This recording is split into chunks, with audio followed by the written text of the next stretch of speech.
Marriage doesn't fix porn addiction. Access to sex doesn't rewire your brain. And in many cases, marriage actually exposes and magnifies the struggle. Brother, I'm going to say something today that a lot of men need to hear, especially the married men listening to this in private right now. If you thought putting a ring on your finger was going to magically eliminate your urges, brother, you were sold a lie. And this is not because you're broken, but it's because porn was never just about sex in the first place. And today, what I'm going to do is break this wide open. Because after working with thousands of men, from entrepreneurs to professional athletes to husbands and fathers, I can tell you this with certainty. Married men are silently struggling, and many of them don't understand why.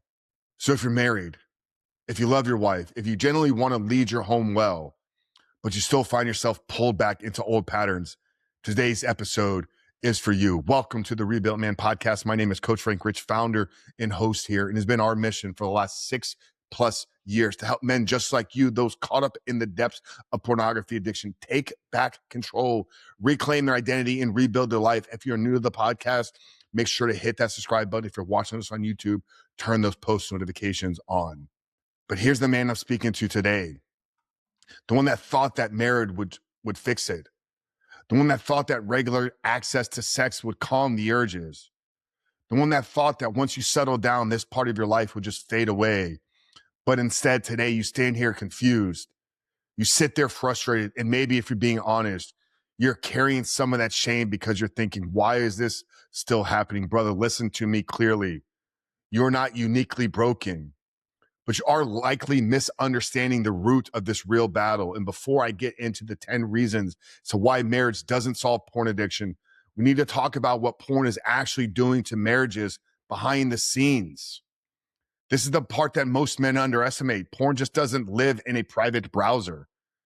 It leaks into the relationship quietly, gradually, but very powerfully. First, it weakens your leadership.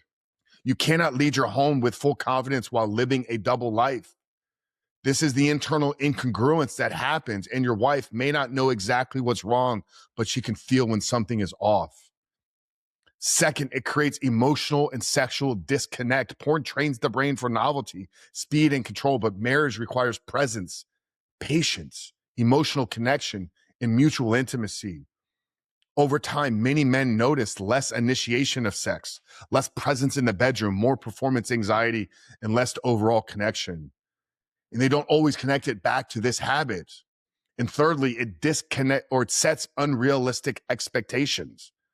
Porn is a super normal stimulus. It rewires arousal patterns. It creates comparison loops. And slowly the brain begins to respond more strongly to pixels than it does to real intimacy. That's dangerous territory for any marriage.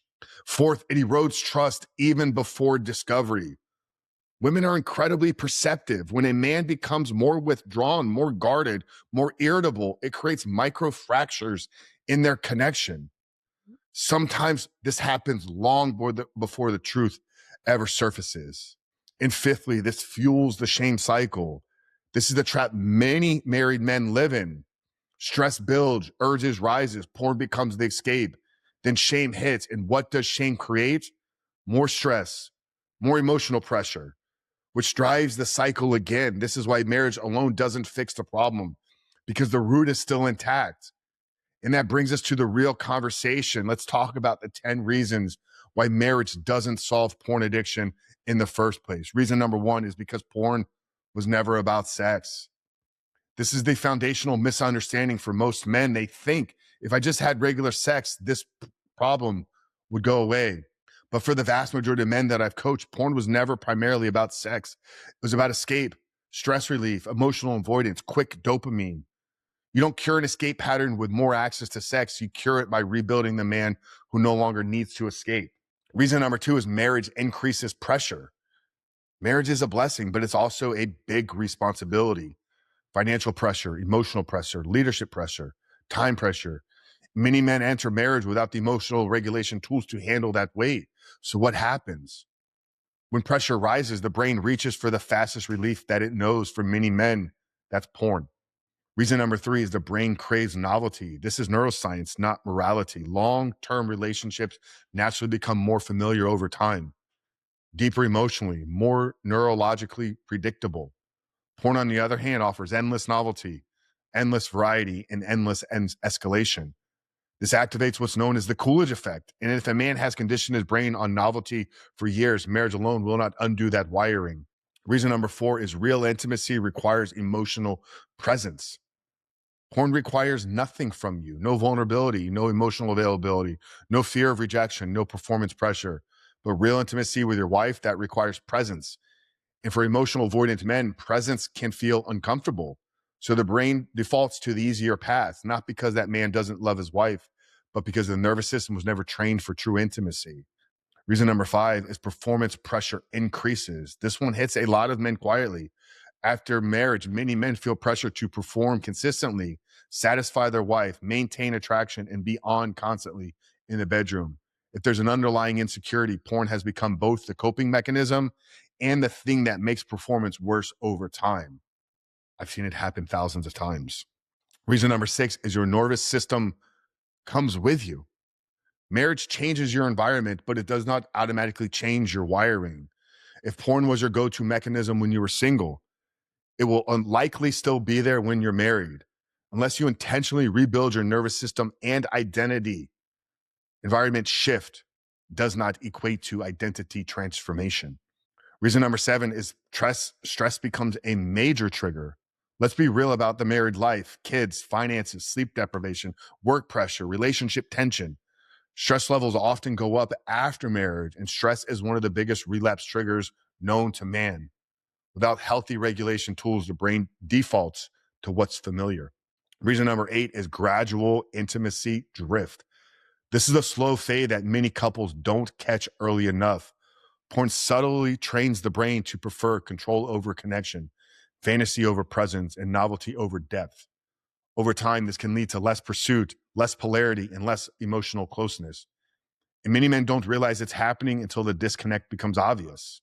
Reason number 9 is secrecy weakens leadership. A man cannot lead powerfully while living divided. Secrecy creates internal friction. Internal friction creates hesitation. Hesitation erodes masculine leadership. And again, your wife may not know all the details, but she can feel the shift in your energy. Integrity fuels leadership. Secrecy will always weaken and destroy it. And reason number 10 is marriages exposes the identity gap. This is the deepest layer. Marriage doesn't create the gap. It reveals it under pressure. Marriage asks the question, how can you lead consistently? Can you regulate your emotions? Can you live with integrity when no one is watching? If identity hasn't been rebuilt, marriage will expose the weak points, not because marriage is the problem, but because pressure reveals what is underneath. Now, what to do? What's the path forward? Brother, here's the good news. If you hear yourself in this episode, you are not disqualified. You're not too far gone, and your marriage is not doomed. But white knuckling this is not the solution. At The Rebuilt Man, we focus on what actually works, not behavior band-aids, but identity reconstruction. Inside the Reboot Your Life framework, we help men reset their dopamine system, regulate their nervous system, rebuild daily structure, strengthen emotional resilience, and most importantly, rebuild the identity of the man that is looking back at them in the mirror. Because when identity shifts, behavior follows. Now, hear me on this. Men do not win this battle in isolation. Secrecy is where this thing goes to grow. Proximity is where healing will begin. It's exactly why we've built and created the Rebuilt Man Brotherhood. We provide to you daily support, daily structure, daily connection with men walking the same path, so you don't have to figure this out alone.